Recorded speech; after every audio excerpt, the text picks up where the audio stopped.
Commanders, and welcome to episode 307 of Lave Radio, the show that likes to talk about the universe of Elite and the fantastic community that surrounds it. I am your host, Commander Phoenix Defire, and joining me in the Orange Sidewinder bar for this episode, we have our head of health and safety. That's Cmdr Eid LeWeise, Ben Muswood. Oh, we did stuff about tech gibbons and things, didn't we? We did, but I can't be bothered now. Nor can I. Oh, it's such a good joke. Oh, Beetlejuice did make a nice comment about being a tech bonobo, and there were some other comments about tech orangutans from Jonathan Tea Time, or a tech baboon from Commander Miggles. And I think Gibbon is certainly good enough because I'm the librarian. If there's one person who should be an orangutan, it's me. So that is true. That is true. All right. Also joining us is our Inhuman Resources Director. That's Commander Shan. Hello. Hello. And we also have our Deputy Trade Attaché, Commander Souv. What up? Hello. We also will wave hello to Commander Hatter, who is helping out with the tech tonight. Hello. Well, I'm trying to anyway. Well, unfortunately, you can't join us live at Twitch TV because we're having a bit of a problem. And as you can probably see, Ben is hanging around at Lave Radio. Talk to us on Twitch TV. It should work. Oh, okay. At least that's something. Yeah, we're being for everyone in the future. We're having to do this by twitching to my personal Twitch channel and then hosting my Twitch channel on Lave Radio. And it's all got a bit Pete Tong, hasn't it?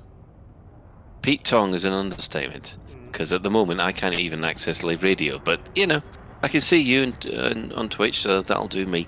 Anyway, so we'll just go quickly around the crew, see how they've been for the last week. So we'll start off with Commander Shan. Right. Oh gosh, what a week. I have had a laminate floor put in my office/computer room, which involved taking every piece of wiring, cabling, computer, router, everything out, and having the floor put down. And I'm now in the process of putting it back. So it's kind of Sunday was going around taking photographs of where everything was plugging into, then trying to put the stuff back where I think it went based on the photographs, and then realizing I'd actually had about 10 extension cords, 12 plugs, and 5 Ethernet cables too much, and didn't need half of it. Oh, that's a lot. So yeah, it's been fun really, and then okay. I'm just glad I haven't got to put laminate flooring down again. Not any time to do any actual gaming this week then. No, I haven't even had a chance to see if my HOTAS works after plugging it back in again. I did play a little bit of Flight Sim over the weekend. My eldest son offered to teach me how to fly planes properly, which I accepted, and then proceeded to ram his aeroplane as much as possible. So yeah. As you do. Commander Souv, how have you been? Very well, thanks. I have been. I visited my family in Norfolk this last week. Suvette and I went up for a couple of days, and that was very nice. And my sister was there with her chap, and we just went for walks on the beach and went out for pub lunches and things, which was very fun. And my mum fussed over us like a mother hen, as is her wont. And then I haven't been playing Elite this week. I've been playing Crusader Kings 3, which is absolutely bloody brilliant. And it's the first Crusader Kings game I've ever played actually, and it's a sort of strategy role-playing game, and I've been really enjoying it. And it's not through lack of interest in playing Elite. It's just that I have not had very much time. I've been quite busy, but I'm hoping to get back into the cockpit in the next few days. So how's the Souv hunt going? Oh, It's going well. We sort of put the hunt on hold because we can't buy anywhere until we've sold our flats, and they are not sold yet. So yeah, it's I sort of optimistically thought that as soon as we deigned to enter the housing market, everybody would just fall over themselves to sell us a house. But it turns out you've actually got to sell your house before you can buy a new one if you don't have the readies. So we've learnt this to our cost, and we are now focusing on doing that. We've had a few viewings, but it's and they've been on the market about a month, but no offers yet.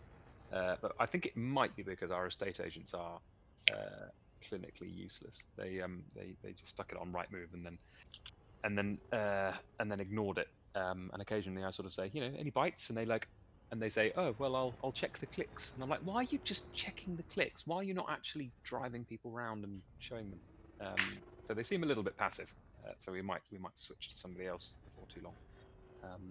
But yeah, no, nothing to announce on that front.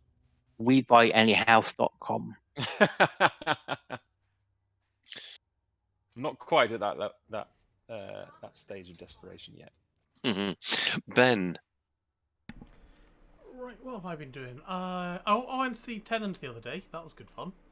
Apart from that, game-wise, I've been playing Elite Dangerous, Star Citizen, more Minecraft with the Distant Worlds 2 folks, Civilization. Keeping things good and eclectic, basically. And I think we'll leave it there, shan't we? I think we shall. Personally, I have been hammering the Thargoid Scouts again, and Ben will probably be happy to know that I am now at 69% of Deadly. It's taking ages.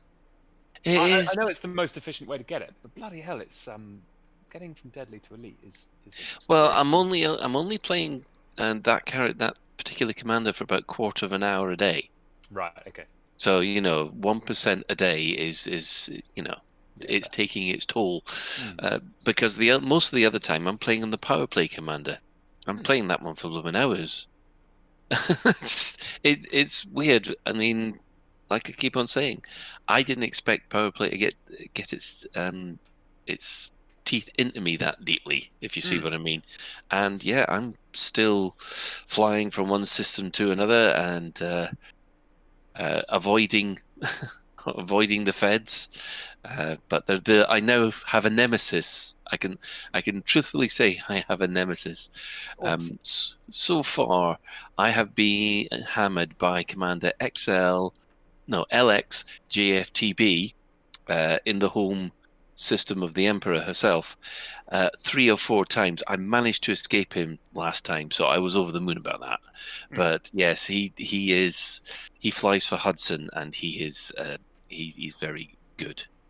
So yeah. I thought your nemesis was the dictionary, Colin, and pronunciation. I thought, no, you're forgetting. That's my character's nemesis. My nemesis is the whole English language. Or my tongue, because it doesn't seem to fit in my mouth properly. Anyway. And just sorry, quick for Steve, you or anyone listening, I guess, the length of time it takes to get from harmless to deadly is the same amount of time and kills as it takes to get from deadly to elite. So once you got to deadly, you were halfway through. Wow. Yep. Remarkable. I know. It's it's when you get to about sort of like, for some reason, it's about 56%. You're just there going, oh God, it's taking too long. Well, when I got my elite, there was no percentages in game. And I got my elite in a 32-hour continuous stretch. Oh, man. And it was getting to about 5:30 in the morning. And every single kill was, look, is it elite? No, look, is it elite? Because I knew approximately how many kills you get to get elite. And I'd gone past the figure, what people had said, gone past that again, what people had said. And I had no idea whether I was 1 kill away or 100 or 1,000 kills away from doing it. I know. No percentage. Without that percentage thing there, I think a lot of people would give up a lot earlier than than they would otherwise. Because if you keep on plugging away and there's no change, and you're just looking over and you think, why am I bothering? Well, that was the same in Elite Classic, wasn't it? And It even in the was. first encounters. Yeah, if you got to Deadly, you're halfway there. So yeah, it's always been like that. I know. I remember that from the Spectrum version because I was there. Eventually, I got Elite on the Spectrum version, but at that point, I think I was about a hair's breadth of just giving up and saying, you know what, I've put so many hours into this game. My ZX Spectrum's melting. I'm gonna I think give it up. was 4,096 kills to get to Elite on the Spectrum, and every 256 kills you got a right-arm commander. You If I remember did rightly. because I was waiting for the next. I think I'd worked out. It's something like someone had told me that it was 12 or 15 right-on commanders between Deadly and Elite. Yeah, And there I'd were gone up. 16 right-arm commanders. Yeah. Yeah, and I think I was up to 15, so I was just waiting for that final one, and it was difficult, flying around Ridquot trying to take out as many pirates as possible, and yeah, like you were saying, you check after every kill and go, nope, still not there yet. Although there was a cheat, wasn't there, for the Spectrum version? It's why they stopped giving out the Elite lapel badge, was because this bug that gave you Elite. Basically, I think you started a new commander. Mm-hmm. Do you remember the bug? I think you started a new commander, and I when it remember said, there being a bug which stopped the lapel badge, but I can't remember what it is. yeah, it was the fact you could get instant Elite, and they couldn't tell. Yeah, well, you wouldn't be able to tell these were in those days. Oh, that's right. So that's why they stopped it. But yeah, I've forgotten the exact. But it was something to do with the start menu, where if you said you want to load a new commander and you put yes, and then cancelled it, it gave you Elite in like 1,000,000 credits or something like that. I mean, it's 30 odd years ago, so I'm sure my memory is good, but it's not that good. But yeah, something like that. And I was really annoyed actually because I really wanted an Elite lapel badge because I earned it. I earned it properly. Yeah. In other news, some other streamers are actually showing you how to exploit a way to get trade elite in 20 minutes, and they're thinking, well, yeah. Anyway, so we'll quickly move on to the development news which has been happening this week. Well, we've got news about something happening this week. Arthur and Bruce were on the Monday lunchtime stream, and they dropped a subtle hint that something was happening, and it's very important that you watch the official Elite Dangerous stream this Thursday. It normally involved a pair of mugs with a certain logo on the bottom. Did anybody else think that was a little bit sneaky? Oh, it was really clever. I really liked it.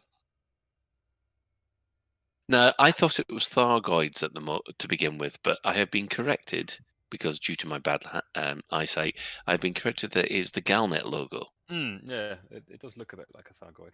But a modified Galnet logo, is that right?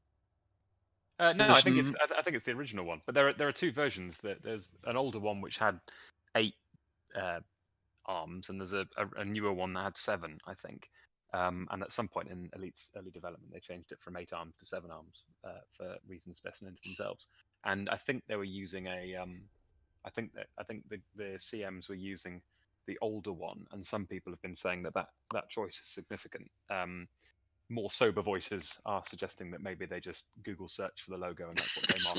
That's what came up, and that's what they stuck on the bottom of their mugs, which I probably subscribe to. Well, Bruce, I think they should join us on Thursday. Yeah, I'd just like to point out it's amazing how this community are able to go into a massive I'm 10-page flame war over whether it was 7 arms or 8. Feels like there's something. Do you think that sort of response it does is feel like best something befitting is going to be train happening? And I spotters? don't know what it is, but It's a bit. I guess we'll see you I then. mean, but then All right. When you see this much argument happening over just a small logo between 7 or 8, no wonder we have so many problems with everybody going, no, it's the gourd. No, follow the sandal. Follow the gourd. Well, you know what it reminds me of is the Babylon 5 episode where the Drazi are getting elected. And one's green and one's purple. Yeah, it's like that. All right. Thanks, guys. That's half an hour. So Vanava's solution to that was everybody who is green dyes their sash purple, therefore no fights. Classic stuff.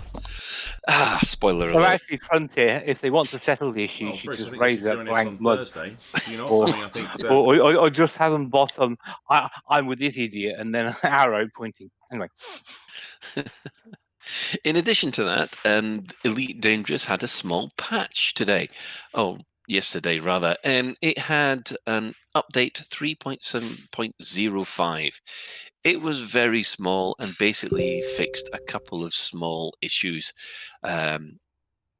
Issue reading the inbox while in Super Cruise caused the game to crash. Fixed a bug with fleet carriers causing delay in disconnections when entering a location where fleet carriers were present. There's a UI focus image issue which allowed players to sell ships in the background while using carrier management, and also they have stopped the depleted motherload asteroids from respawning when a player flies a ship launch fighter beyond its maximum limit. I thought they'd already fixed that one.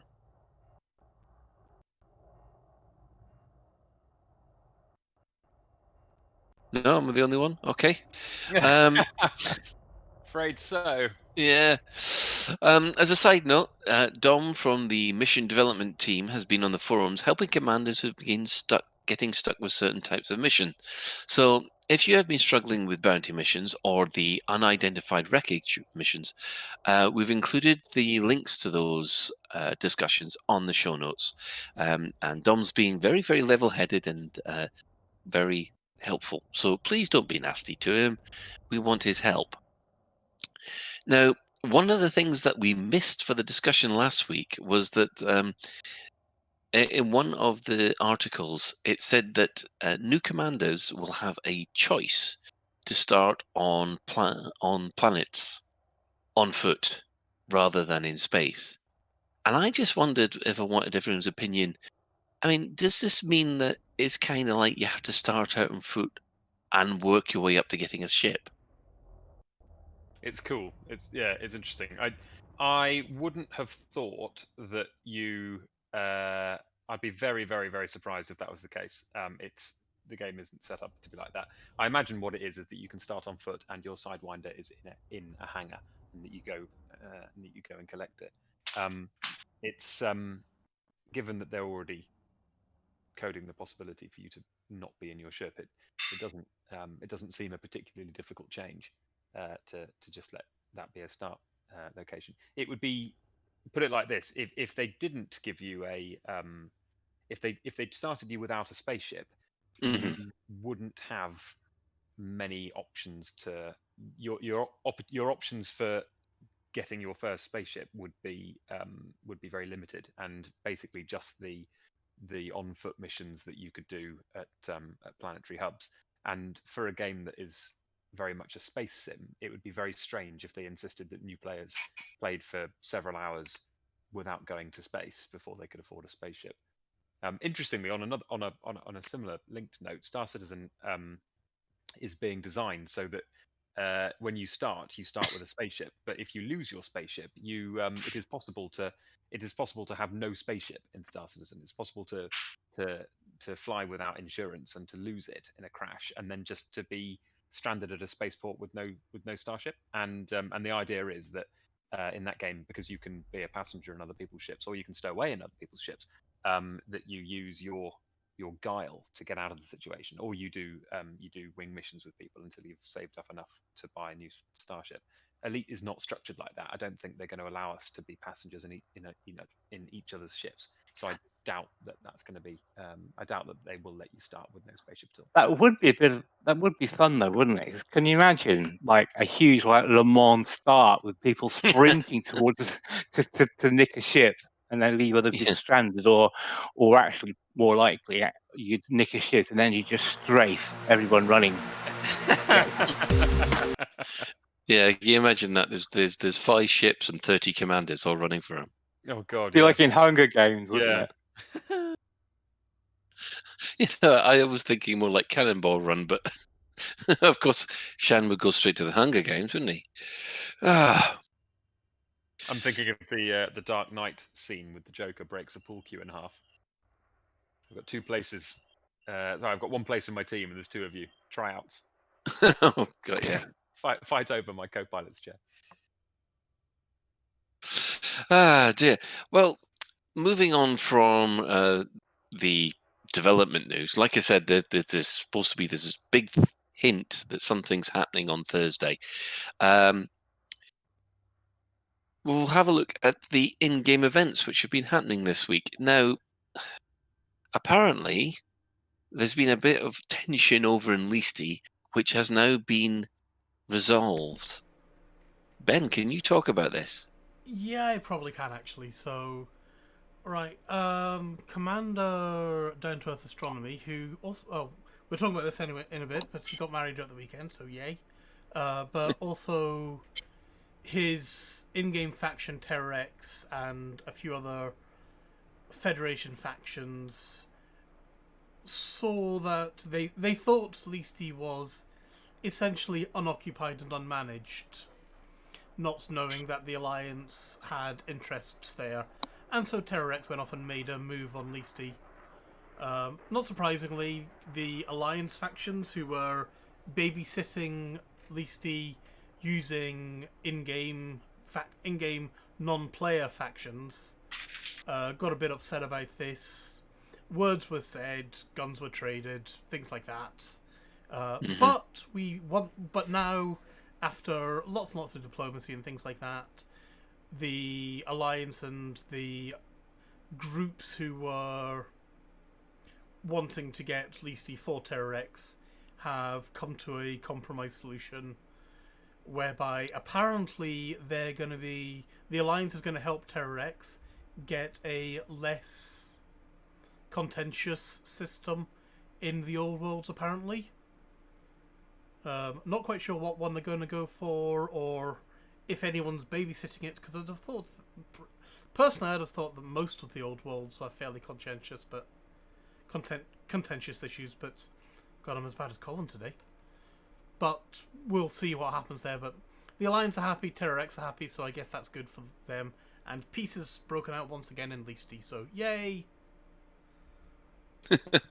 Well, that it's a relief to hear, because things were getting a little bit, difficult. In other news, the Turning the Wheel initiative is continuing. It has made gains in LT 5455 today, which was significant. There's a strong chance they'll be able to trigger a conflict for the control of that system in the next server tick. The Dark Wheels expansion from HR 4979 should complete at the end of this tick, and the Rabid Hamsters and the Hamster-like forum commanders have prepared everything pretty much perfectly. There's little that can go wrong from there. Now that puts them 1 jump away from Sol, doesn't it? If you're talking to me, Colin, I'm back doing tech things. Oh, okay. I was just talking in general to everybody, to be honest. Okay. But yes, I think it does, basically. Oh, okay. So the Dark Wheel continues to roll forward.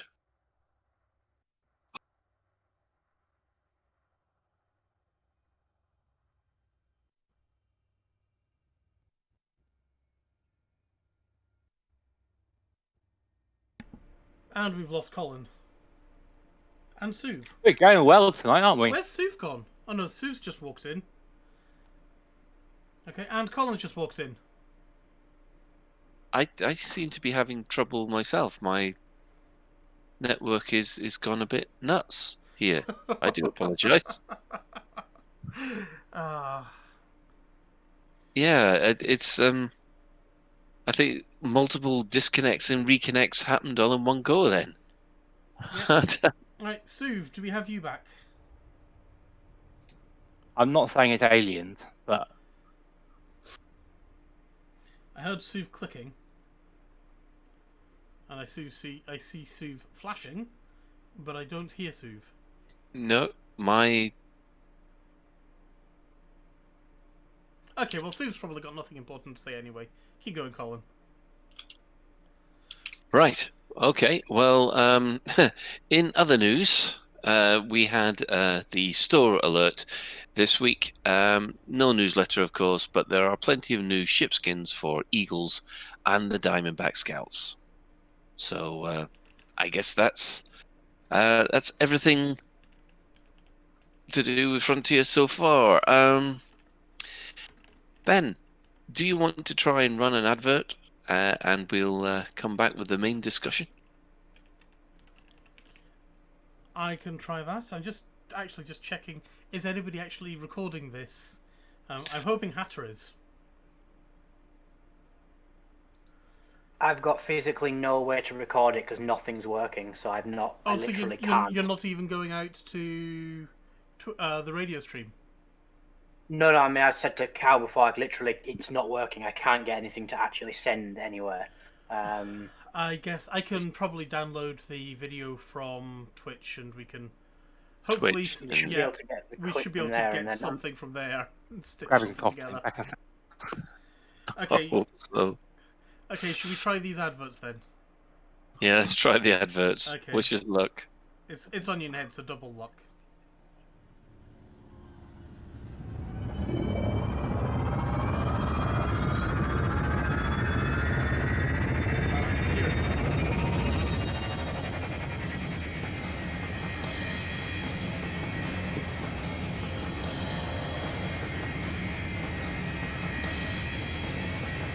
Oh, I can't hear a thing. Adverts are playing on Twitch, so that'll do enough. I can't even reach Twitch.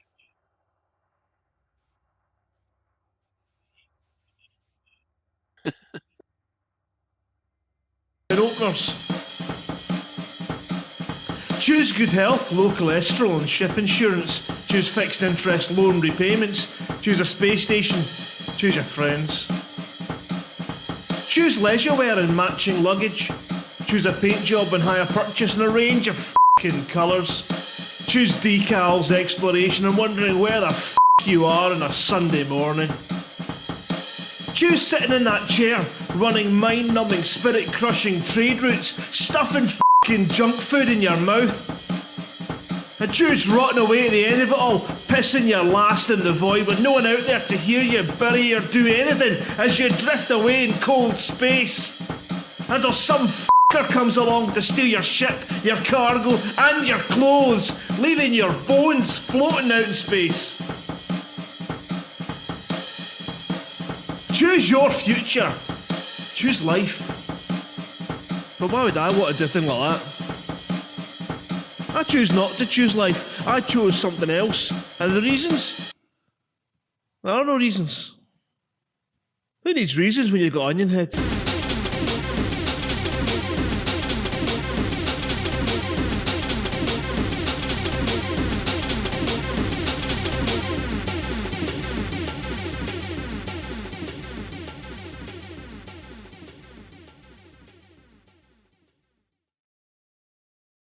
Lave radio? It's even louder than me.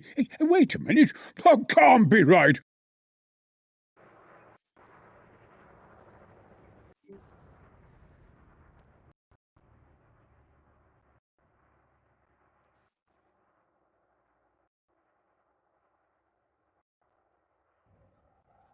Colin's gone. Yeah, his ping is.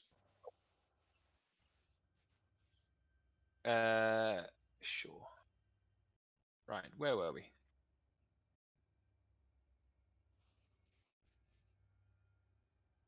We've done peace and leasty.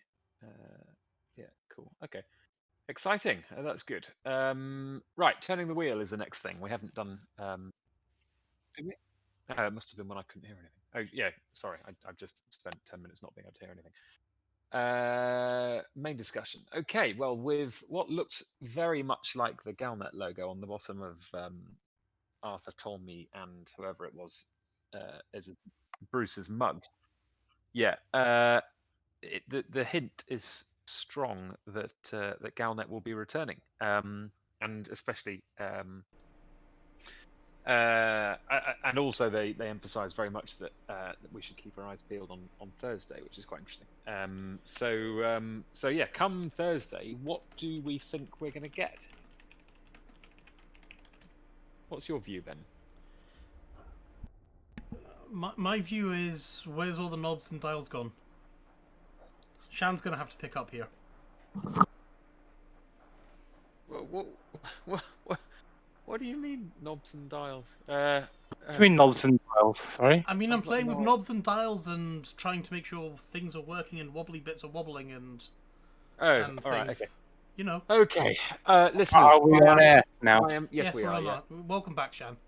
Listeners, I'm really, really sorry that tonight's episode is such an abject car crash. But we have all independently seemed to be experiencing really irritating tech problems.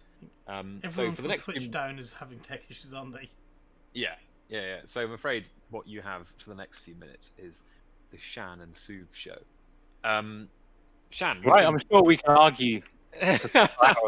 What should we argue about? Ooh, choose a topic. I don't mind. I can argue about anything. Bread. Yeah.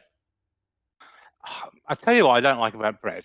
It's the half and half bread, because it's not one thing or the other. It's kind of like a bland compromise of fiber and starch. So yeah. No way. No. Bread is just lovely, crusty, warm, toasty bread with decent... What sort of bread? Well, sourdough is my favourite, or ciabatta. Ciabatta is ciabatta if I'm feeling that sort of like health is not a concern. Seriously, are you guys going to make me force you and hit you with a whip? Well, I was about to say ciabatta bread is kind of like failed bread, isn't it? Okay, fuck this. I'm muting you two. Bye-bye. Right, I have now muted Shan, Colin, everyone else apart from my microphone. So this is now the Ben show. So apparently we're talking about the Galnet logos with that Frontier was leaking with mugs and things like that.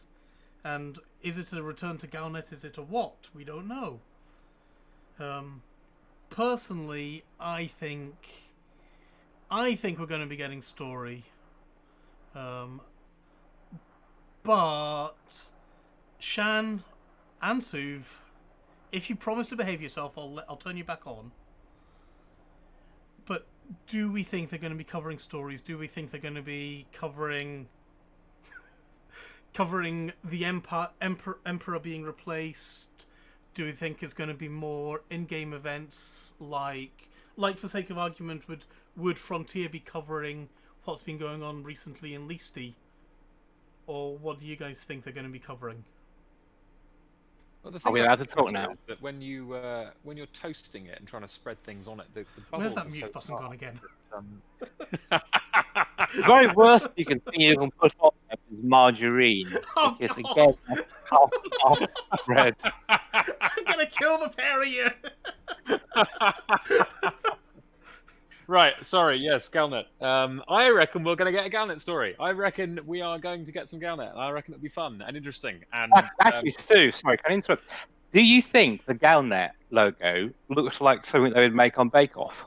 I mean, you could quite easily bake that.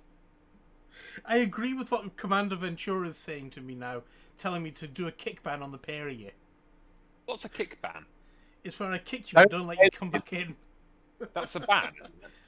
Well, it'll be a bit of both, really. A ban, but kinkier. A kinky ban. You can tell Colin's gone now, can't you? It would be.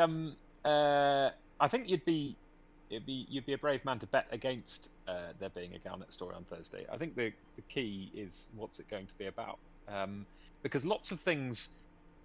It's an interesting position because they don't have any. They've got very few devs working on the live game. Most of them are working on Odyssey. They've said they're going to scrap the fluff articles, which leaves not a great deal of wriggle room, because the fluff articles they could churn out with no input from asset creators or game design, because you know, if you're just writing about the winking cat, you don't need to be designing new starships and new points of interest. But you know, if they wanted to write, if the Galnet story was going to be about the next development in the Thargoid storyline, for example, you do need some buy-in from game design to facilitate that. You know, if you're going to write about if you're going to write about a new a big like a new storyline or a new plot point, you do sort of you do need somebody to come up behind you and actually create the assets and things that you can interact with. Do you think, just speculating completely wildly, and no, Ben, it's not about bread. I think I think that one's over. You've put that one in the oven, have you? Yeah, that's done now. Anyway, do you you remember where we had a series of community goals and Galnet articles that was all leading to various releases in game, like the Guardian stuff or like the Wars in Loot, something like that, and it's all leading up to the ability to walk on planets. So that is the end game. So they might find it difficult to just kind of go, oh look, here you go, you can now walk on planets, congratulations, yay. No way. Or do you think they'll build that up in story or in something or other that will lead up to us being able to walk on planets? Possibly. You're talking about a law. You're talking about a law reason or law justification for. Well, is there a law reason why we can't? No, absolutely not. No, there's not. I don't think there is. Yeah, I think technically, if we wanted to, we should be able to get out and walk around, shouldn't we? It's just that the game doesn't let us. Yeah, there's no your brains in a jar explanation or anything like that. Yeah, sorry, Ben. I was just thinking there are a number of things that we've talked about that would present a difficulty to walking around on planets, like being squished by gravity as soon as you stepped out. So I'm wondering whether they'll wrap up these obstacles, as we've said, into some MacGuffin that allows you to walk in hygiene planets or not fly off into space on low-G planets, and have this MacGuffin, as I say, as part of the story. Well, Commander Quo is suggesting that he has vague recollections of a Galnet article about some kind of helmet HUD from a year or two ago. I don't remember that. Don't remember ever seeing that. That's interesting. If they could find a link citation needed. Yeah, I'd be fascinated to read that. I mean, I guess there could be some kind of MacGuffin. Or Frontier just don't bother and just say, hey guys, you can now get out your ship. There's not going to be. I guarantee you now there will be no. Well, I'll say that some people bet against me. No doubt. But I would be amazed if there was going to be any law reason, any law justification for getting out of your chair. It would be complete nonsense. What there may be is Galnet breadcrumbs to story development that comes with Odyssey. Maybe, but don't you think something like that, like giving a law justification of wrapping around the story, would be the best thing since sliced bread? No. No, I definitely don't. Not half and half sliced bread. It would be nonsense. It's the idea that it's stale. Yeah, it would. Yeah, it would just be. It would be like the crumbs from the narrative table, if you sort of catch my drift. Help.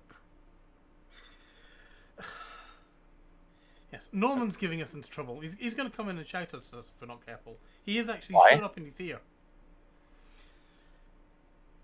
What are we going to get in trouble for? Bread-related jokes. Would you like a slice of toast? Not eating the crust. Norman hates bread. Famously hates bread. Shall we get back to talking about the thing that we're supposed to be talking about? Yes. Galnet. Stay on target. Focus. Yeah, so as I was saying, it does beg the question of is it going to be? There's a delicate line between fluff, which they said they're not going to do. They're not going to write articles that don't have that have no that are just flavor pieces, or is it going to be something that trails things that people can get involved with and experience directly, the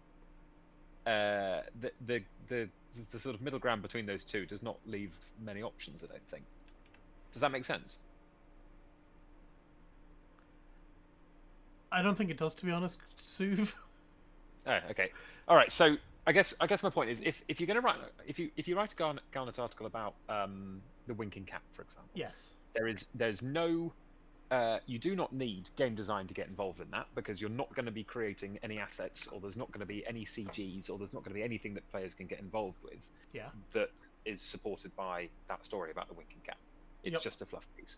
If you write a story about a Thargoid mothership being spotted, you are sort of writing a check that game design needs to cash at some point. To go off and put in some kind of Thargoid mothership you can interact with. Yes. Yeah, precisely. A lot of Galnet pieces are, to a greater or lesser extent, and at some point in the future, are making promises that the art team and the sound team and the game design team are going to have to make good on in the future. Yeah. For example, the ones that trailed the Scourge, they did, they set up the existence of the Rockforth stuff and the CGs. So given that there aren't very many devs working on the live game, an interesting question is, what exactly are these Galnet posts going to be? Are they going to be fluff, which Frontier have said they're not going to do anymore, or are they going to be stuff that trails things that players can get involved with? Why can't it be which necessarily has a dev cost? Why can't it be down the middle of that and follow on from what the community's doing? Why couldn't Frontier be writing essentially fluff pieces all about the war in Leasty? That would be really, really cool. Or going back a bit, they could have done stuff about WNL, or about the insane shenanigans that the Bucketball Racing Club do, whether it's diving into planets at a headlong speed, whether it's races around stations, whether it's driving SRVs onto planets. We all know that's all the Bucketball Racing Club, and we all know it's only Alec Turner who does it. But if Alec's doing something, Frontier could write about what Alec is doing.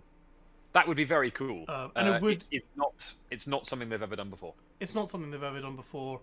It's technically a fluff piece in that it requires no development effort, yet it's important, for want of a better word, Galnet news. When was the last Federation election? There was supposed to be one last year, I think. Sorry? There was supposed to be one last year, I think. What, and it was deemed illegitimate because postal votes or something? Or it didn't happen because Frontier don't really give a shit about stuff they said in 2013, basically. Well, I was just thinking about whether the story could be a presidential election, and then, if you like, there being a CG related to that. You know how we had new Emperor, and we all had the discounted and rank 3 Clipper. That would be very cool. I remember it came up that we did a piece in, I think it was sort of May or June 2019. We did a piece in Sagai on the upcoming federal elections, and we knew about these. We knew about the timing of them and the intervals because it had been covered in a very early dev diary or newsletter from Frontier in the game's early days. But obviously all that stuff's been forgotten about now, and they don't have that much lore anymore. And nothing ever came of it, and it was never covered in Galnet. And Hudson remains the undisputed president of the Federation. It would be very weird if they did that now. They did, however, do a whole fluff storyline of the Alliance administration. I think it was last year. Do you guys remember that? Yeah, I remember that with not the presidential election, but it was the Prime Minister. Edwin Mahone still being Edwin Mahone, but elections for new prime ministers and things like that. But the prime minister is essentially a non-entity that nobody gives a monkey's about. Yeah, precisely. So I kind of feel like they did the Imperial succession in year one. They did Alliance stuff last year, and they missed an opportunity to do the federal elections last year, unless they rewrite history and decide that federal stuff's going to be this year. But I can't see it being something like that because they've kind of all been ticked. If you see what I mean. One thing that I think would be good and could lead into Elite Feat would be some kind of,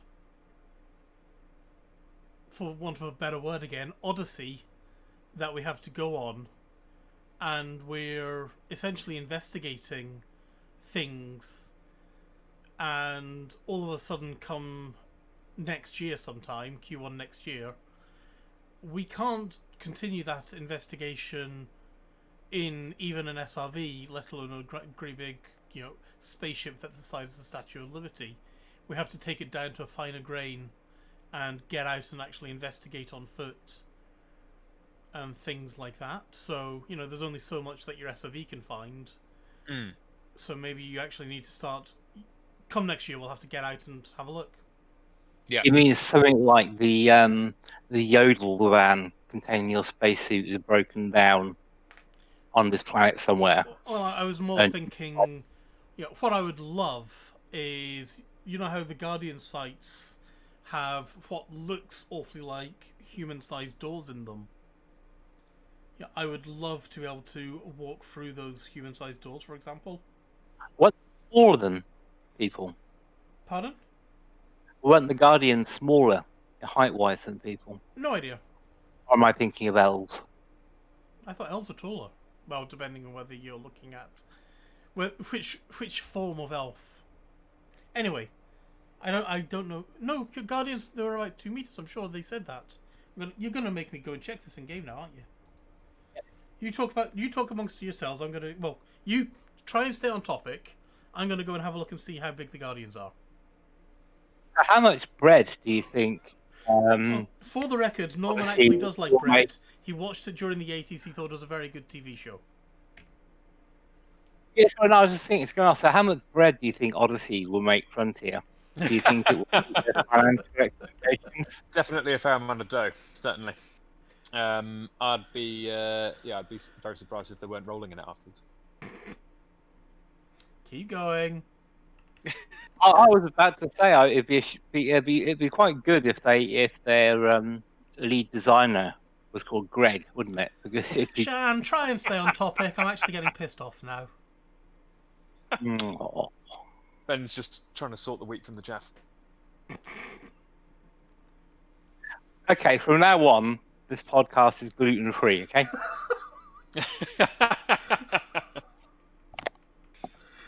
Yeah, I'm not interested anymore then. Gluten's one of my favourite parts of bread consumption. Oh, I like Chip Shop has gluten-free cod batter, and it's horrible. That sounds nasty. Anyway, yeah, so I think it'll go either way with this CG. It'll either be completely underwhelming from people because all their energy is focused on getting Odyssey out the door, or it will be an unraveling series of events and mysteries that leads us into Odyssey. I hope it's the latter, but I'm not giving up hope of it being that, but somehow I think it'll be the former.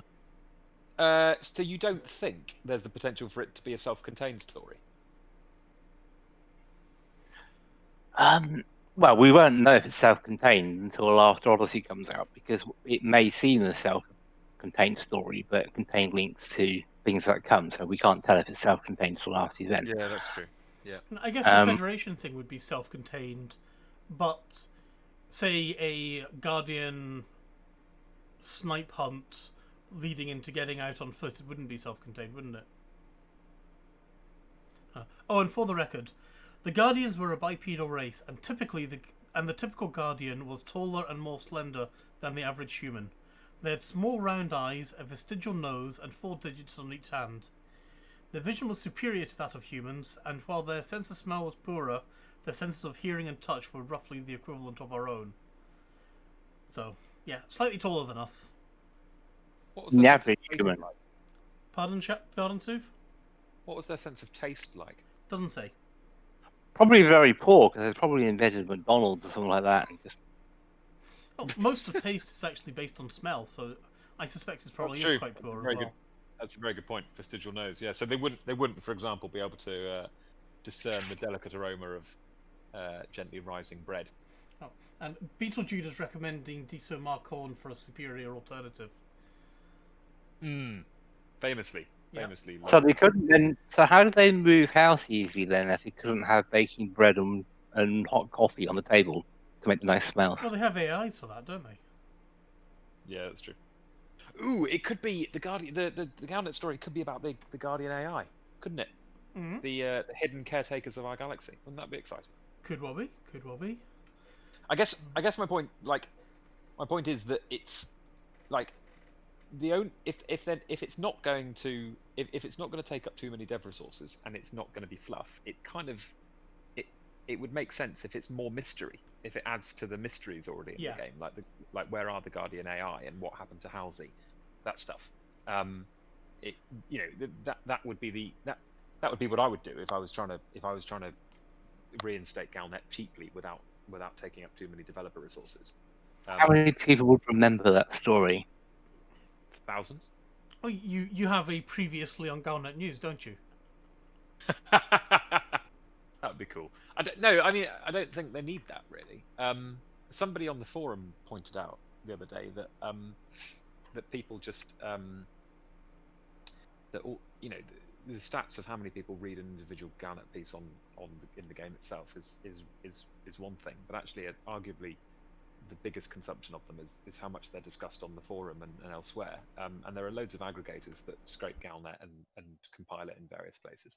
And people do read them on Inara and on the forum and all over the place. And they've been the subject of huge amounts of discussion in the history of the game. I agree with you that some of these storylines happened quite a long time ago, but there are thousands and thousands of people who generate a lot of talk and excitement around the game who are really into the lore, and that stuff, those storylines are still talked about and still causes of interest and intrigue in the game. There haven't been any references to Raxler for years and years, and yet people still search for that. What about space dredgers? Well, precisely, yes. That would be brilliant. I'd love to see those. That'd be really exciting. Yeah, I'd love. Yeah, go Souv. It's weird that and was it called the Orthrux, the Thargoid model that never made it into the game? What was something the like that. Orthrux? Orthus, something like that. It was a Thargoid model that we. Oh, there was. Well, people went off and pulled models from the game files, and it's it was in the game, wasn't it? Yeah, I thought. Like an afternoon. Oh, maybe yeah, it could be that. That looked like a bagel.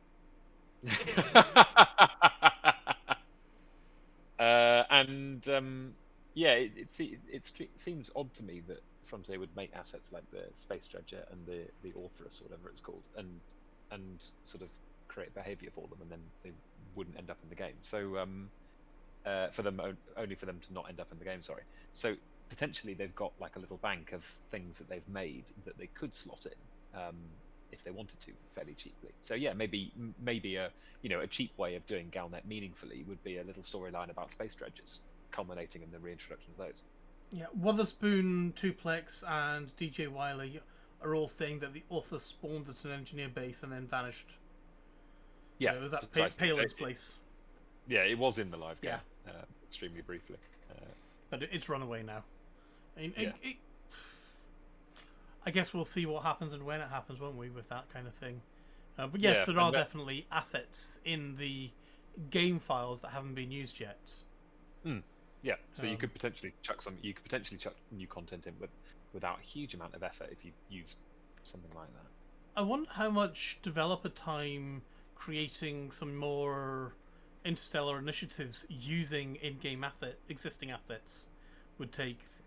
Because that's obviously been the way that they've used to tie things in with both Galnet and doing stuff in-game I would say for the past year, but it's not had anything for the past year. Wouldn't that be a bit of an anticlimax, though? All it was just another bucket filling exercise. If No, it's a I bucket, think people would love it. I think the first one people would love, yeah. And if it's a bucket filling exercise, say going out and buying votes for the Federation, or doing something for a story that people are invested in already, then who cares how the mechanics actually done, so long as it's a story you're already invested in. There's no way that they would introduce a new interstellar initiative or CG, and everyone would go, "Oh, yawn! How boring!" No way. Like people really miss them.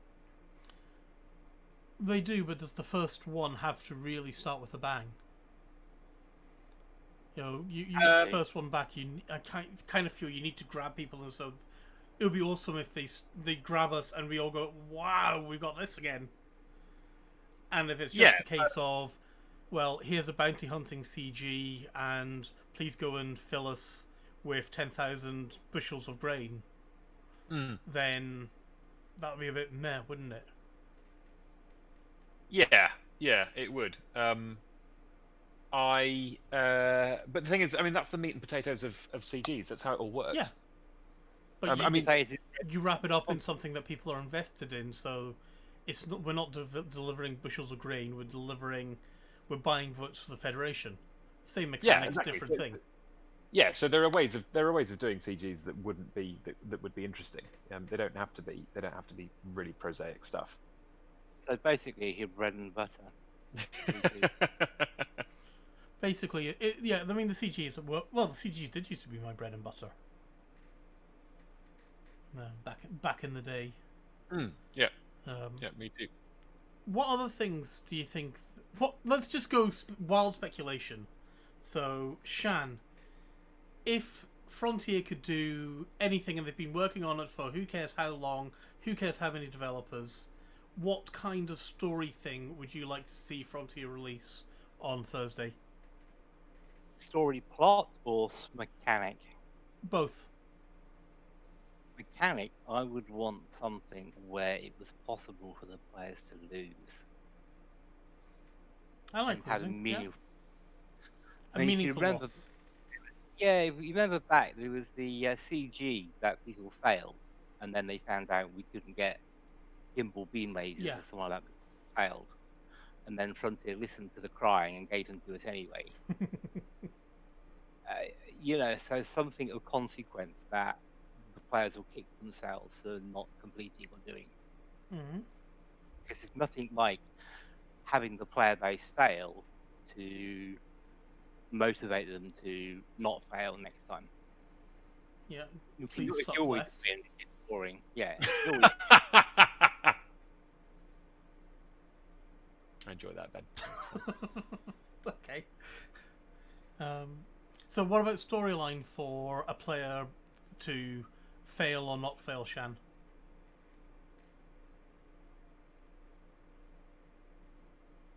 That's difficult. What I would suggest, I'm purely kind of thinking ahead to Odyssey, is say the win condition would be for the default spacesuit to have 20 minutes of oxygen. The lose condition would be for it to have 15 minutes of oxygen by default. So that directly then ripples down into Odyssey. Yeah. Where if we mess it up, it makes our life walking around planets more difficult. Yeah, I can see that. I know it's very briefy kind of CG in a way, but you need a sense of jeopardy. You need to make players care about the result to keep them hooked into what's going on. If it's just a political party or, I don't know, a system changes hands or something like that, unless it's your system, it's not really cared. People just look at the credit rewards and go, okay, well, that gives more credits, I'll do that. Yeah. What about yourself, Souv? What kind of story / mechanic would you like us to be getting on Thursday?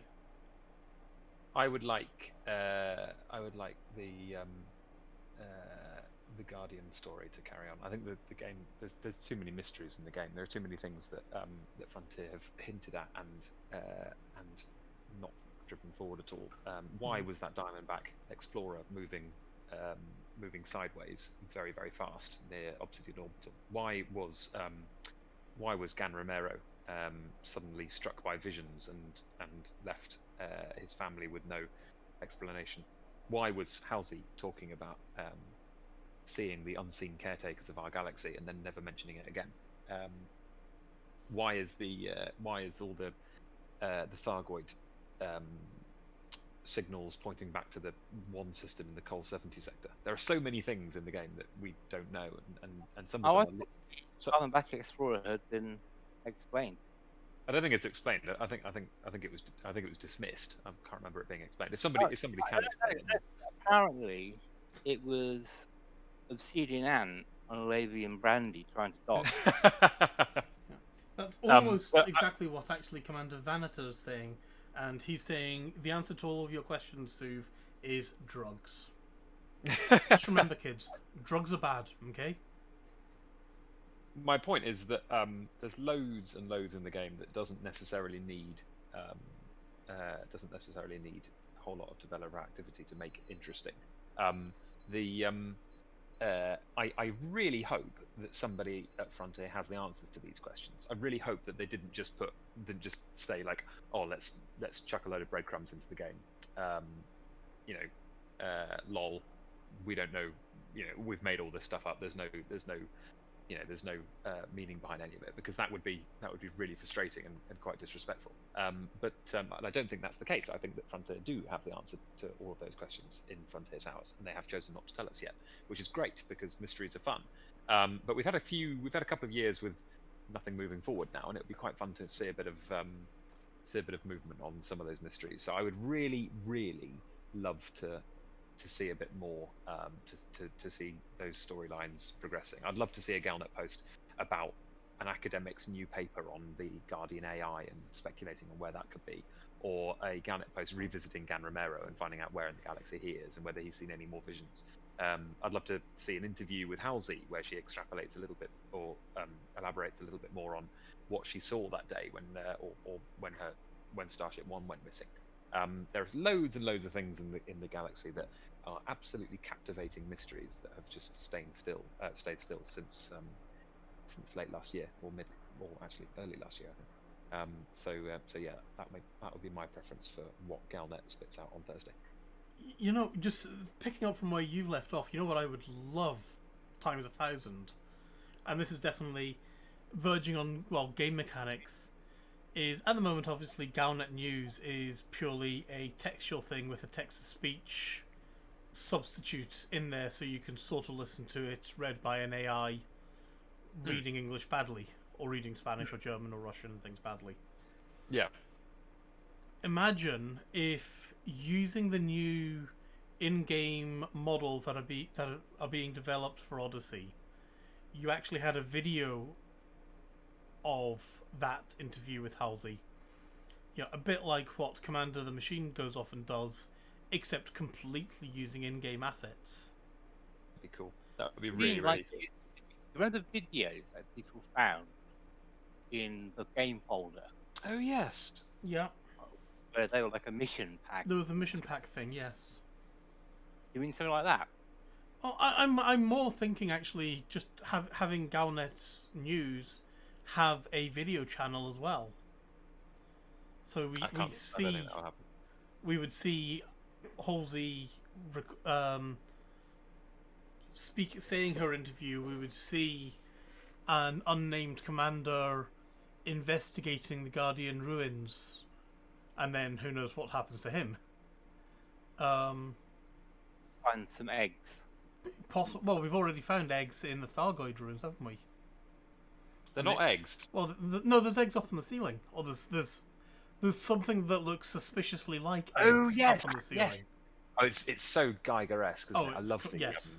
That's fantastic. I love those assets. I really wish there were more BGS missions to go and explore those. I wish there were BGS missions along the lines of Commander. We read about these Thargoid sites, Yeah. and they're full of stuff called Thargoid Well, resin. imagine We want if you to go and collect 2 tons of Thargoid resin and bring it back here. That would be, I would love those. You know, That'd be why fantastic. doesn't Palin always say, "I need you to go and get me stuff"? You know, I go to Palin's base, and he says, "Hey, Commander, could you go and get me this, please? I need some data from this." And it's literally getting you the data that is played when you insert all the things that Bruce was doing the other day. Yeah, You that would press be very the thing, cool. you get your map, and then Palin goes off and does it. And then potentially that could even drive that storyline forwards, so we actually would be know very what the heck that map, in inverted commas, is. Yeah, that'd be great. And That'd be really fun. I How difficult. totally agree with you, Souv, that there is so much storylines that have just fizzled out, and it would be so awesome to get them going. What were you saying, Shan? I was thinking about it. If I remember correctly, Michael Brooks was behind a lot of these storylines, And obviously That he's would now be- on another game. and obviously he's now holidaying with Sandro somewhere, and so I suspect the chances of those being revisited are fairly slim now. Yeah, I mean, I'm tempted to agree with you, Shan.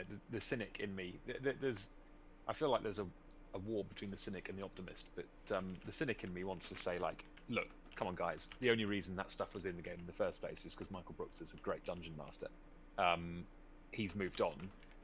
The game is now viewed as an MMO paint job seller, and you're never going to see that stuff again. Nobody within the Frontier narrative team knows what went on with Halsey because none of them were there then, and none of them care. The optimist in me says no. This stuff is still known at Frontier. The people directing the game and with the long-term future of the game in mind know the answers to all of these questions. They have plans for when they're going to reveal those answers and how they're going to let commanders work towards these solutions, and great things are ahead. It is difficult to know what exactly the truth is, and the cynic and the optimist each have the upper hand at various times depending on what's going on in development. But I'm hopeful.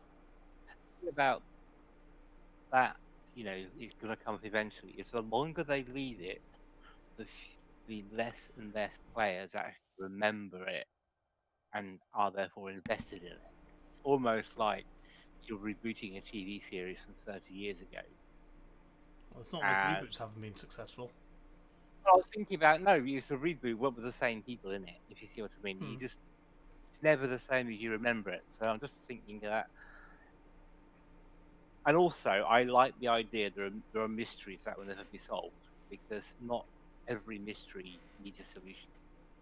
We probably won't, depending on whether, it depends whether there are going to be any more games or not. If there's going to be an Elite 5, or an Elite Dangerous 2 or something, or an Elite Deadly, then there could be potentially, then we might never see the resolution of things like where's the Thargoid homeworld and where is Raxler. But if there is no plan for those games, then we may well see Raxler being the last thing that we get in Elite Dangerous. My personal opinion is that Raxler will end up being a gateway to a new galaxy. So you know how the Milky Way is procedurally generated in Elite? Yeah. I think that it would be not beyond the wit of man to generate an entirely new, completely different galaxy by changing the seed.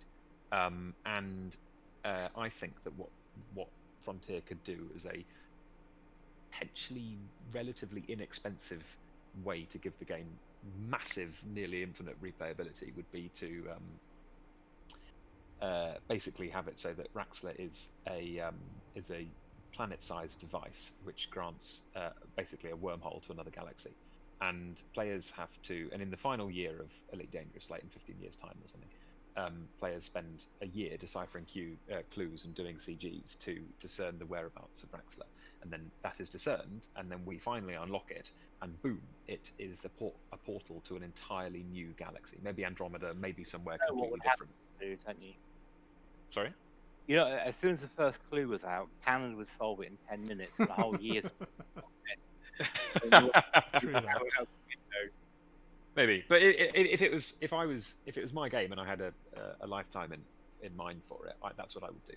I would make Raxel the biggest. I'd make it the biggest mystery, and I would have it so that it was going to be solved at the end of the game, and I'd have it result in such a giant explosion of replayability that the game was able to be put in maintenance mode perfectly happily for years and years to come. But there's something else that I wanted to say briefly, and that is that's regarding that is. While you think about that, Souv, Max made a suggestion to the new map, and we don't have a galaxy for it, so we have to actually explore the galaxy to make the map. And I think that is genius. Yeah, absolutely. That nothing's explained, and that maybe they tweak the values so that certain anomalous things are more likely in the new galaxy. If you're sunsetting the game, you can do anything you want, right? Mm. In the new galaxy, they could completely change the algorithm so that maybe it throws up loads and loads of, I don't know, trinary black hole systems or just wacky stuff like that, and make it really, really incredible to explore. It would just be the ultimate exploration sandbox, basically. That's what I would do. Do you think that would have this whole Raxler hunt and conclusion to that? How do you think that would tie into what the Dark Wheel's doing at the moment, then? I don't know. It wouldn't. So that's just something I thought. I've often thought, what would I do if I was managing Elite Dangerous? And there are a few decisions that I would make or things that I would do. And with something that is a 30-year mystery like Raxler, you want it to be very big. You want it to be really meaningful. Ideally, you want it to exist. And also but if David Braben initially talked about a 10-year development lifetime for Elite, it's been a successful game, so we can extend that a bit. We can maybe call it 15 years and potentially 20 years, something like that. If you look at EVE Online, the potential is there. But at some point, if it's your baby, you do want to be able to sunset it in a healthy way. And that, this for me, galaxy would also be single player. I don't know. That's what single player, because you need to be able to turn the servers off. Yeah, exactly. But I think it would be great fun. But anyway, it's not necessarily that I want a new galaxy. Colin's saying that we've explored none of this one and already want a new one. It's not necessarily that I want it. It's more that that's what I would do if as like the last thing. It would just be such a fantastic way to say, like, mic drop. Okay, we're not going to create any more content for the game, but there you go. That's the big finale. It would be completely brilliant. I think I would go the No Man's Sky ending route. Oh no. No. Well, you just press F. No. Oh no, you go to Raxler and then the credits roll. It would be awful. It would be so bad. I don't want to spoil No Man's Sky for people, but let's just say that the big secret at the heart of No Man's Sky is not a good science fiction secret. It is a bullshit ending. It is the most bullshit climax you've ever come across in a game or anything. Yeah, it's right. deeply unsatisfying. Well, should we move on to Community Corner, or is there anything else we want to cover with the 5 seconds of Galnet sneakiness that the guys gave us that we think we can sneak into this show? I think they're holding their mugs upside down. Well, wouldn't all the tea come out? You said there's any tea in the mug. That's a good point. I also dispute that there is tea in those mugs. With my tinfoil hat on. Those were not the mugs you're looking for. Right, well, should we move on to the Community Corner then? And yeah, let's do it. As I mentioned earlier, Down to Earth Astronomy got married the other day, and my gosh, is he a tall fella? Or his wife now is very small. I'm not quite sure which. There is a heck of a height discrepancy between the two of them, but beautiful wedding photos and major congratulations to them. Have any of you guys? I've heard about this, but I haven't had a chance to watch it. But Cmdr Eid went off and did a very detailed, deep dive video into every single graphical setting in Elite Dangerous, where he went off and showed what the setting does, what it actually means, and the frame rate hit that it causes. Nice. Yeah, lots of nice things. It's all awesome. I love frames. More frames the better, I think. Yeah. But Plural then, is. but then again, also frames which are pretty frames as opposed to sort of here's a big ugly frame is also good. Yeah, absolutely. Yeah, prettier the better. Have you watched this yet, Shan, or are you quite happy with things? I probably need to think about it some more. I've had such a busy week pulling my office apart. Yeah. It's kind of filled up every part of my memory trying to remember all these darn cables went. Oh, Jesus. Kai has just said that Down to Earth Astronomy did a 40-minute plus guide to every keybind in Elite. Bloody hell, these people are seriously diligent, aren't they? We've got Exigis making videos on every graphics setting, DTVA doing a guide for every keybind. Bloody hell, people. To be honest, I could use a guide to every keybind for Star Citizen, because I don't know what some of them do yet. Yeah. Do one for Flight Sim 2020, please. Yeah, Flight Sim 2020 could use with some as well. That is very true. Right. Are they diligent, or are they just Desperate for content?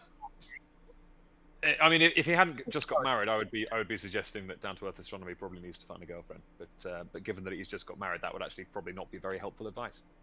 Apparently, Builderbest is saying that it wasn't tea that Bruce and Arf were drinking; it was actually ammonia. Oh, it all comes out. I'll be having. Yeah. Right, Souv, do you want to cover what Sagittarius Eye are looking for? Yes, Sagittarius Eye. We are looking for Raxler. No, we're not. And we're bread. Looking for and bread. Yes, we're looking for really lovely fresh baked sourdough with. I want a sandwich now. delicious- Damn it! Oh, sandwiches are the best. They are. Toasted ciabatta with halloumi, tomato, and mayonnaise and sweet chili sauces. You need meat in that, Souv. Yeah, that's true. Yeah, I always think halloumi is quite a good meat substitute. Yeah, the key word there is substitute, Phil. Yeah, all right. Ham and cheddar and pickle. Then how's that? That's actually what I had for my lunch today. Ham, cheddar, and Branston pickle. Beautiful. Question for you: would you rather have a bigger hot dog sausage or a bigger roll so you can fit more in the hot dog? Bigger sausage. Bigger sausage. I'm actually a fan of how you get hot dogs at German markets or indeed in Germany, where you've got like a giant sausage and just this small bun which you have to hold it with. Yeah, absolutely. It makes me feel superior. Yeah. Nothing worse than a giant bun. Makes me feel like a poor excuse for a man. Anyway, Lave Radio, where we talk about giant buns. Yes, where our insecurities come out. Anyway, Sagittarius Eye are looking for. We are looking for new writers. Apparently, we're currently, as I explained the other day, we've moved to a podcast only format. We've followed our audience who have migrated in droves to the podcast, so we have decided to go back to making that monthly. So although I'm no longer involved in production, the excellent production team have just finished issue 28, which is a brilliant hour and a bit of Elite Dangerous content covering all manner of sparkly spaceship things.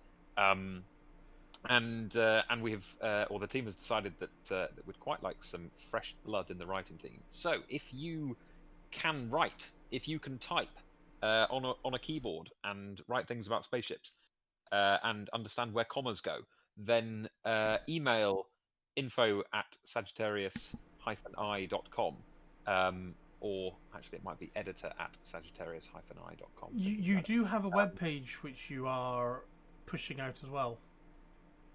It's your webpage as well, mate. Well, it's I suppose You're the podcast manager. So the Sagittarius Eye has a web page. We. Which is sagittarius-i.com/ and then if you can either look and find the jobs there or add in /team/jobs, and that'll be in the show notes. Yeah, and that saves trying to guess what email address you're sending to. Yeah, precisely. But if you go onto the team bit or the drop down bit on the website, you should be able to see what roles we're currently recruiting for. But if you like writing or you like Elite's lore, and you'd like to get to know some other passionate players who love the background of the game and creating or augmenting the lore of the game, then hop on over. We're looking for writers who can communicate convincingly about the science of the game, people to review spaceships, people to cover. I don't actually know if we're doing player politics at the moment. My preference is no, but Mac might want to do that stuff. So potentially player politics and power play, anything really. But it's a really great team. It's really great fun to be part of. You'll be working with fantastic people and contributing to one of the best loved bits of the Elite Dangerous community. And sadly, you will occasionally have to interact with Ben, but it will be brief and painless. We promise. I'm gonna just be quiet there. So, Mac, the editor of Sagittarius Eye, now is saying that it's editor@sagittariusi.com. By the way, Souv. Editor at Sagittarius. So if you want to email, use that. Yeah. Otherwise, I guess the webpage. Right. So let's do that. Right. We've also got a email in from Commander Squirrely Pez, who's actually raised a very valid question. And if you remember the past couple of shows, we brought up how gravity worlds might affect us actually being able to move around or not move around at all. And we're thinking that realistic I think that realistic gravity is a fairly big deal. And as it stands now, however, all gravity does is make our thrusters a bit shit. And he's not even sure if gravity affects lateral movement. This sounds like a question actually for Alec Turner. It definitely does affect lateral movement. But anyway, he's asking us if we think if Frontier were to do more realistic gravity, wouldn't we black out in our ships and SRVs even before we had a chance to walk? Let's say you landed on a 7G world. We're not going to black out at 7G, are we? Or most of us wouldn't, would we? This is a really good email. It's a really great question. I think we need a physics person here. I mean, I know that average space launch on SpaceX, they're aiming for around about 3 and a bit G, aren't they? I don't know. Okay, I'm pretty sure they're going for about 3G, and obviously they're all fine with that. With all things, there's a gameplay versus realism tension, as with all aspects of the game. And it wouldn't surprise me if the decision has been made at some point that to let players interact with high G worlds and just give us the ability to sustain. I know higher. SRVs on low G worlds handle very differently from SRVs on anything over 0.7 G. Max just said that with the right suits and with some hand wavium, like performance enhancers, performance enhancers, and you'd have suits that go off, and pressure suits basically that squeezes the blood into your brain. Yeah, so you could survive 7G potentially, but you can currently land on higher G than that. You can. So Max saying he grayed out at 5G. The thing is, I wonder if you can take it to a certain nth level of sophistication. In some sci-fi books, you have humans that come from high G world. They tend to be short and stocky. Yeah, a bit dwarf-like kind of idea. Yeah.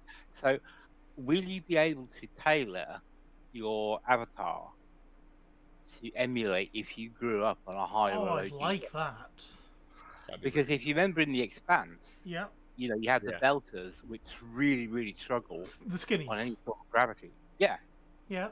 So, if you could have your commander being spacefaring, so therefore would be used to low gravity. I mean, I have to in admit, terms of body shape. I see all of us because we're essentially space gypsies. That's Yeah. basically how Frontier described commanders, and kind of explained why we're not actually allowed down on most planets, is because we're dirty space gypsies that no one wants to see. We have to be dealt with, but they don't like us really. Yeah, but that would be very cool, wouldn't it? If you have, Yeah. you could, and also, it brings a lot of. Well, I'm thinking if you're walking around bases and stuff like that, will they have kids there running around? Possibly, and then yes, you could probably shoot them. No. Well, I'm not Galnet is thinking saying about that. that going on high G worlds would be a great way to discover if you have an aneurysm or not. By the way,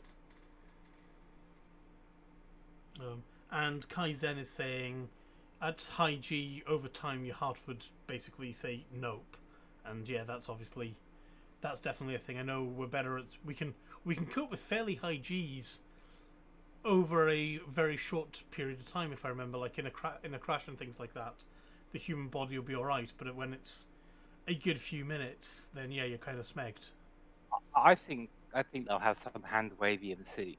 Yeah. I mean, because now you get G suits, don't you, as a pilot? I know. Eldest Shan has been in a G suit and been in the centrifuge and done the high G thing, and he gets taught of how to cope with high G turns and how the G suit will react. So it's not inconceivable that the MacGuffin we talked about earlier will be a G suit that is able to allow you to survive.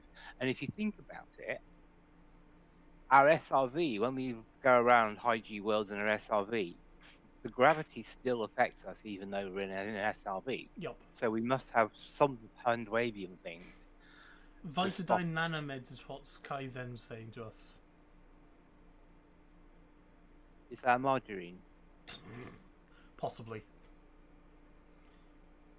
To go back to Commander Squirrely PEZ's message though, he's asking specifically about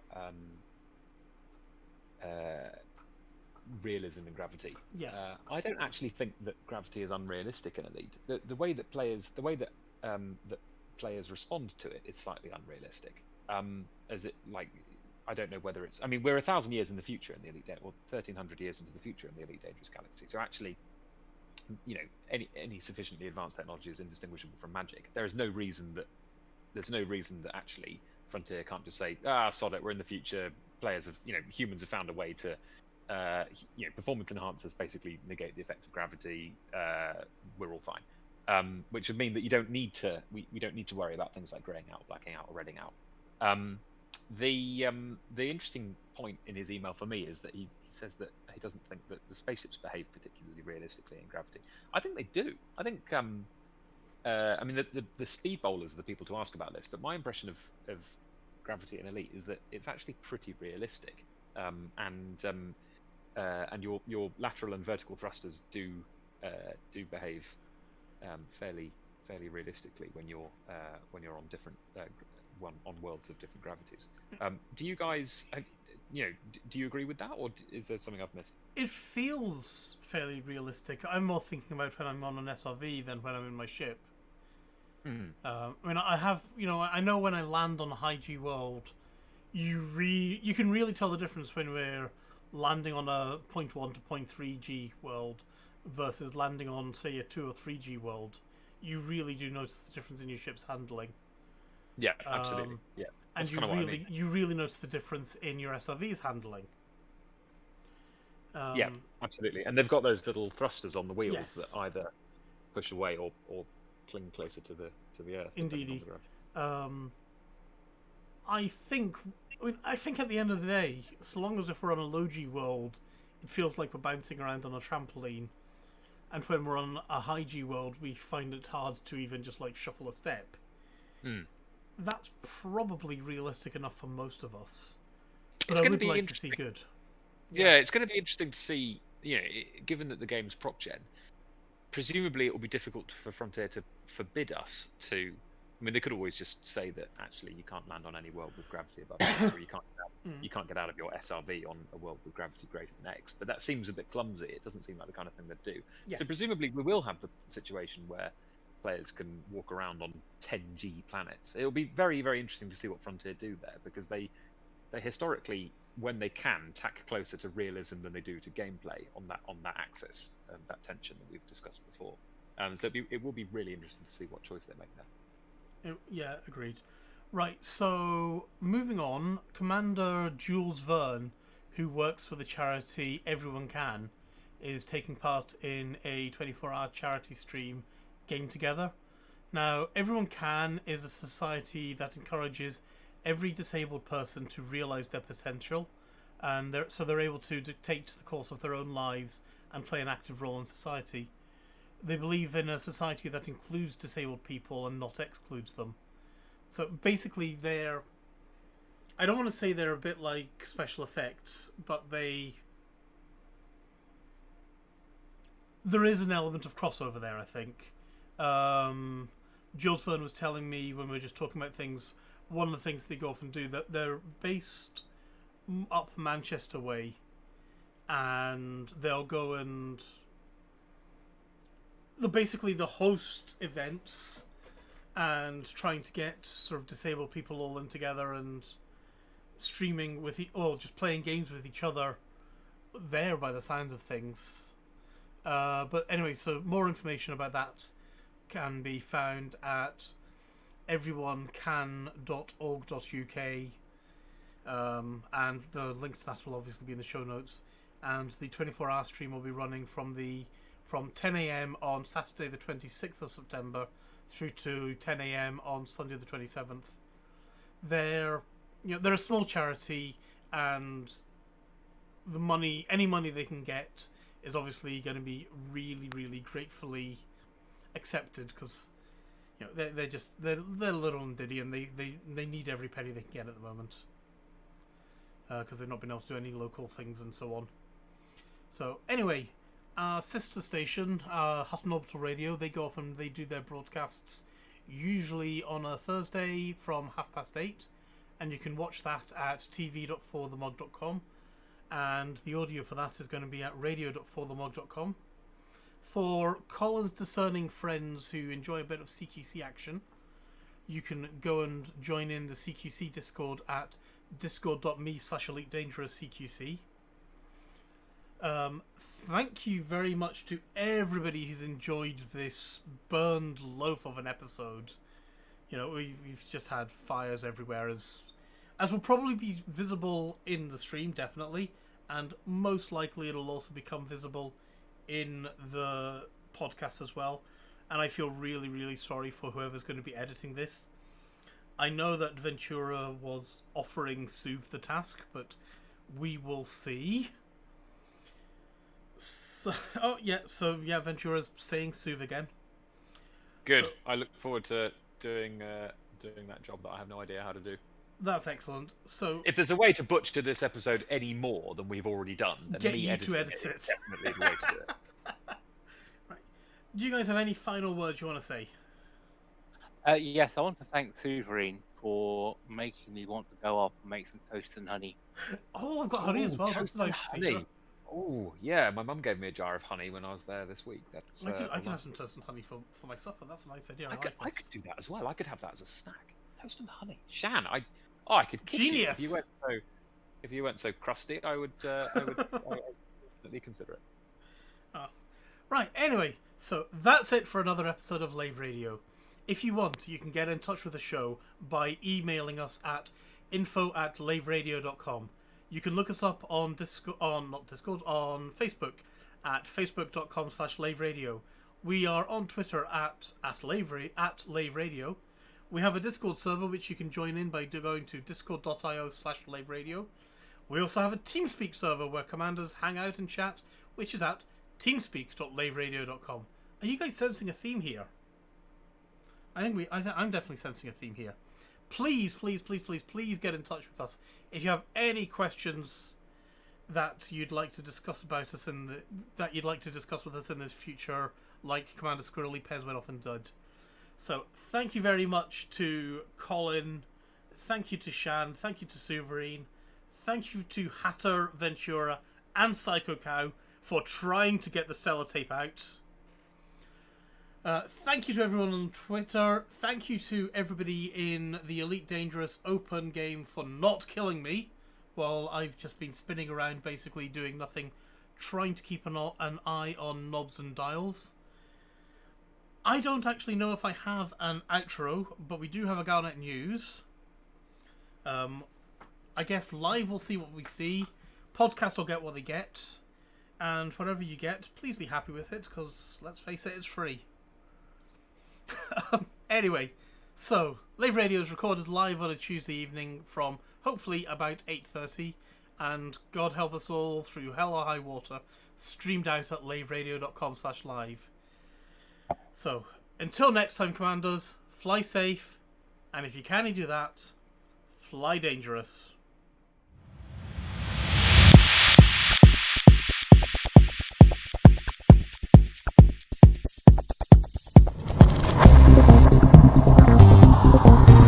Is your life like this? Sounds like someone having an orange inserted.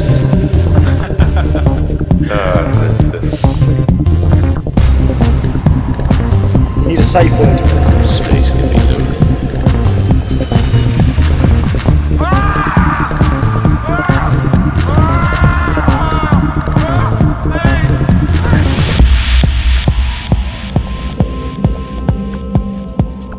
I'm gonna see the galaxy.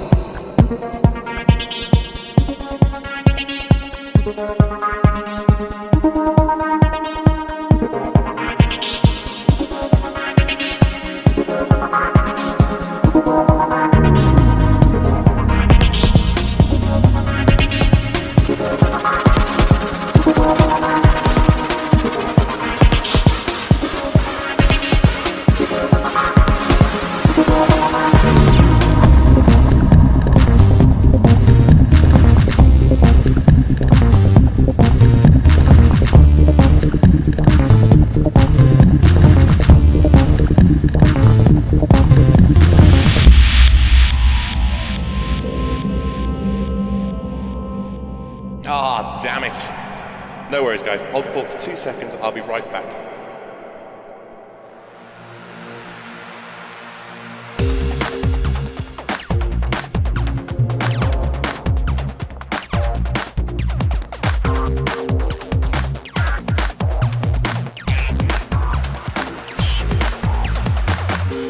With the ongoing paucity of real galaxy information, Galnet News Digest is this week experimenting with what appears to be a more successful format.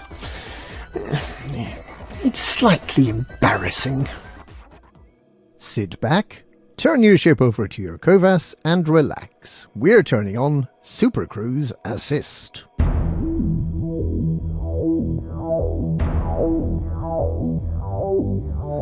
07 Commanders, and welcome in. My name is Commander Wotherspoon, and with me, as ever, is Commander Psycho Bunny. Hello, my lovelies. Every week on Super Cruise Assist, we talk to a different commander or organisation, find out a little bit about them and what they're up to in the galaxy, and we talk about all the things we love about the galaxy and about the amazing community in the Pilots Federation. Before starting, we just want to say thanks for being here, because this podcast would not be possible without the support of listeners like you. Today, oh my gosh, today we're talking to Commander Thrust from Bradford. Commander Thrust is famous for having been the first commander to fly the new Sidewinder, the first commander to reach Sagittarius Eye and Beagle Point, the first commander to own every ship, and the first to reach Triple Elite. He single-handedly led the successful assault on the Federation during the Battle of Lu, single-handedly discovered about the return of the Thargoids, found Jacques Station after its famous misjump to Colonia, and was the very first to own a fleet carrier. Commander Thrust, what is it like being the first commander to achieve literally everything? Yeah, actually, I don't own a fleet carrier. I haven't flown a ship in the galaxy for, let me see, must be 9 months. Perhaps coming up for a year. I can't even remember where I left my ship.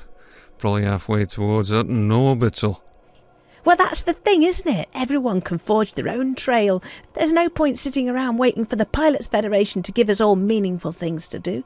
You just have to get out there and get on with it. Yes. Or not, as the case may be. I've been taking it easy on planet Earth for the past few months, and I've got to say it's a lot more restful on the eyes. I mean, ringed Earth-likes, look great from space, but don't you sometimes wish you could get down to ground level and experience it all for yourself firsthand? Feel the wind in your hair and the sand between your toes? I've been staying in a beach hut on the Seychelles. It's lovely. Wouldn't swap it for the world. You can take control of your starship in a dangerous galaxy. Or you can go solo and take control of your starship in a perfectly safe galaxy. If you're one of those min-max types, and I am, then solo is the safest way to trade by far. I should know, I was the first commander to amass 10 billion credits. And can I just say, you can earn ludicrous amounts by mining and trading. I have no idea how the galactic economy hasn't collapsed by the way they're handing out free credits these days.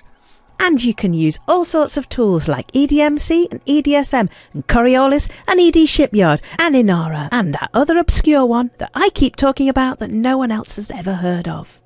Well, I've been playing a bit of Star Citizen recently. It's very pretty, That is, as long as you don't mind getting your head stuck halfway through the ceiling and being left with your legs dangling in thin air. It's not very dignified. OK, I think that's it for questions. Is it time? Absolutely. It's time. It's time for the lightning round. This is something we throw in at the end for a bit of fun, so please try and answer these questions as quickly and accurately as possible. They're all short answer. Are you ready? Ooh, I think I'm ready. What's your favourite ship? Absolutely the Panther Clipper. I think I may be the only commander who owns one, and let me tell you, it's something special. What's your least favourite ship? The Merlin. Best ship? Asp Scout, without a doubt. I think all the negativity is because people don't know how to outfit it properly. And the worst ship? The Medusa Interceptor. Have you tried the controls on that thing? It's like you need 8 limbs to operate it properly. Favourite station? Raxla Gateway. Did I say I visited the Andromeda Galaxy before I quit? It's very nice over there. Many more alien cultures. We could learn a lot from them. What's your favourite system? That would have to be Call 70 Sector FY-NC21-3.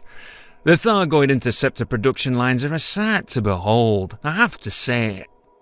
True or false? There's a free Anaconda at Hutton Orbital. No, I got the last one. Are you Alliance, Federation, Empire, or Independent? The Club. Favourite power play leader? What's power play? OK, you run out of fuel. Do you call the fuel rats, or do you suicide? Why are you asking me these questions? I don't fly anymore. OK, you have low hull seals, suicide, or keep going. Look, I can give you my referral code for Star Citizen. You get 5,000 free UEC. True or false? There's a free fleet carrier at Beagle Point. I don't know. I haven't flown since fleet carriers. And the final question. Super Cruise Assist, on or off? No, I have no idea what you're talking about.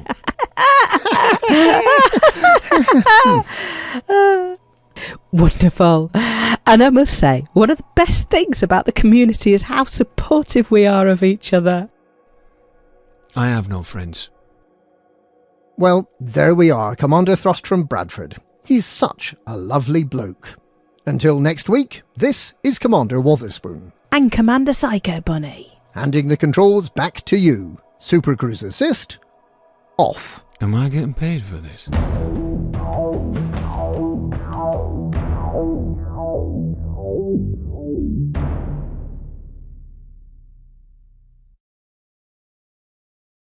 All right. Thanks, guys. Ta-ta for now.